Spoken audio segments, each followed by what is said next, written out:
सुबह सुबह चाय की दुकान पे मेरा दोस्त मेरे पास आन बैठा। मुझे सलाम किया तो उसकी आंखों में आंसू थे। मेरा हाथ पकड़ा और रोते हुए बोला, फारिस, मैं आज खुद को बहुत छोटा महसूस कर रहा हूँ। मैं हैरान था। उसकी कमर पे थपकी दी और कहा, अरे यार, क्या हो गया मेरे शेर को। वो मुझसे नजरें नहीं मिला रहा था, फिर जोर जोर से रोने लगा। सब लोग उसकी तरफ देखने लगे। मैंने उसको चुप करवाया। अरे पागल, सब लोग देख रहे हैं। वो मेरे सीने से लग गया और रोते हुए बोला, फारिस, बहनें ऐसी क्यों होती हैं। मैं सोच में गुम हो गया। तुम ऐसा क्यों बोल रहे हो, मैंने पूछा तो वो कहने लगा, फारिस, पता है, बहन की शादी को 6 साल हो गए हैं। मैं कभी उसके घर नहीं गया। ईद शब रात कभी मैं और अब्बू या अम्मी जाते हैं। मेरी बीवी एक दिन मुझे कहने लगी, आपकी बहन जब भी आती है उसके बच्चे घर का हाल बिगाड़ कर रख देते हैं। खर्च डबल हो जाता है। और तुम्हारी माँ हम सबसे छुप छुपा कर उसको साबुन की पेटी देती है, तो कभी कपड़े, सिर्फ डब्बे, और कभी कपड़े, कभी सर्फ के डब्बे, और कभी कभी तो चावल का थैला भर देती है। अपनी माँ को बोलो ये हमारा घर है, कोई खैरात सेंटर नहीं है। फारिस, मुझे बहुत गुस्सा आया। मैं मुश्किल से खर्च पूरा कर रहा हूँ और माँ सब कुछ उठाकर बहन को दे देती है। एक दिन मेरी बहन घर आई हुई थी। उसके बेटे ने टीवी का रिमोट तोड़ दिया। मैंने गुस्से से अपनी माँ से कहा, माँ, बहन को बोलो यहाँ ईद बारात पर ही आया करे बस। और ये जो आप साबुन, सर्फ और चावल के थैले भर भर कर इसको देती हैं ना, इसको बंद करें सब कुछ को। माँ चुप रही, लेकिन बहन ने मेरी सारी बातें सुन ली थी। बहन कुछ ना बोली। 4 बज रहे थे। वो अपने बच्चों को तैयार करके कहने लगी, भाई, मुझे बस स्टॉप तक छोड़ दो। और मैंने झूठे मुंह कहा, रह लेती कुछ दिन और भी। लेकिन वो मुस्कुराई, नहीं भाई, बच्चों की छुट्टियां खत्म होने वाली हैं। फिर जब हम दोनों भाइयों में ज़मीन का बंटवारा हो रहा था तो मैंने साफ इनकार किया, भाई, मैं अपनी ज़मीन से बहन को हिस्सा नहीं दूंगा। बहन सामने ही बैठी हुई थी। वो खामोश रही, कुछ ना बोली।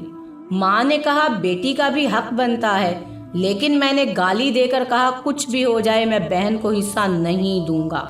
मेरी बीवी भी बहन को बुरा भला कहने लगी। वो बेचारी खामोश थी। कोरोना के दिन है फारिस, काम है ना काज है। मेरे बड़े बेटे को टीबी हो गई। मेरे पास उसके इलाज करवाने के पैसे नहीं हैं। बहुत परेशान था। मैंने कर्ज भी ले लिया था, 1.2 लाख। भूख सर पर थी। मैं बहुत परेशान था। कमरे में अकेला बैठा था, शायद रो रहा था हालात पर। कि इतने में बहन घर आ गई। मैं गुस्से से बोला, अब ये आ गई है मनहूस। मेरी बीवी पास आई, कोई ज़रूरत नहीं गोश्त या बिरयानी पकाने के लिए इसकी।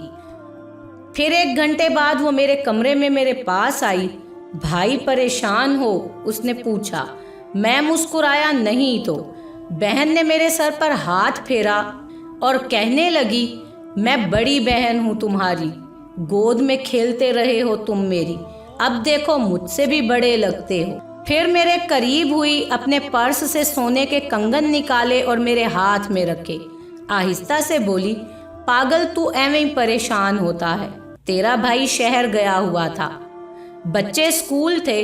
मैंने सोचा दौड़ते दौड़ते भाई से मिल आऊं। ये कंगन बेचकर अपना खर्चा कर और बेटे का इलाज करवा। और जा, उठ, नाई के पास दुकान पर जा, दाढ़ी बढ़ा रखी है, शक्ल तो देख क्या हालत बना रखी है तुमने। मैं खामोश था और बहन की तरफ देखे चला जा रहा था। वो आहिस्ता से बोली, किसी को ना बताना कंगन के बारे में, तुमको मेरी कसम है। मेरे माथे पर बोसा लिया और 1000 रुपए मुझे दिए, जो 150 के नोट थे। शायद उसकी जमा पूंजी थी। वो मेरी जेब में डालकर बोली, बच्चों को गोश्त ला देना और परेशान ना हुआ कर। तेरे भाई को तनख्वाह मिलेगी तो आऊंगी फिर। जल्दी से अपना हाथ मेरे सर पर रखा। देख, सारे बाल तेरे सफ़ेद हो गए हैं, अब बाजार जाओ और दाढ़ी को ठीक करवा आओ। वो जल्दी से वापस जाने लगी। उसके पैरों की तरफ मैंने देखा तो टूटी हुई जूती पहनी हुई थी। पुराना सा दुपट्टा ओढ़ा हुआ था। जब भी आती थी वही दुपट्टा ओढ़ कर आती थी। फारिस, बहन की इस मोहब्बत में मैं मर ही गया था। हम भाई कितने मतलब परस्त होते हैं, बहनों को पल भर में बेगाना कर देते हैं और बहनें भाइयों की ज़रा से दुख को तकलीफ और बहनें भाइयों का ज़रा सा दुख बर्दाश्त नहीं कर सकती। वो हाथ में कंगन पकड़े ज़ोर ज़ोर से रो रहा था।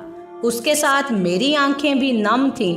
अपने घर में खुदा जाने कितने दुख सह रही होती हैं। कुछ लम्हे अपनी बहनों के पास बैठकर हाल चाल पूछ लिया करें। शायद कि उनके चेहरे पे कुछ लम्हों के लिए एक सुकून आ जाए। बस अल्लाह सबकी बहनों की झोलियां खुशियों से भर दे। आमीन।